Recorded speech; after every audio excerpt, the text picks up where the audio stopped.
अकोल्यातील महाकाल मंदिराकडे जाणाऱ्या रस्ता आणि घाट बांधकामाची आमदार रणधीर सावरकर यांनी पाहणी केली।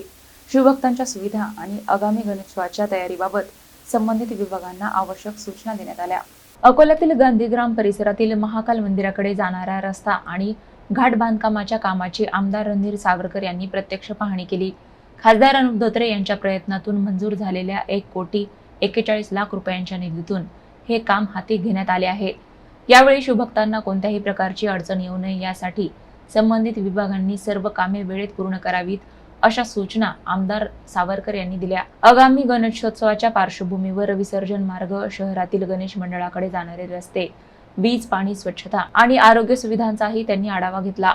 यावेळी महापौर शारदाताई खेडकर, उपमहापौर अमोल गोगे, विविध लोकप्रतिनिधी तसेच महानगरपालिका, राष्ट्रीय महामार्ग प्राधिकरण, सार्वजनिक बांधकाम विभाग आणि पोलीस विभागाचे अधिकारी उपस्थित होते।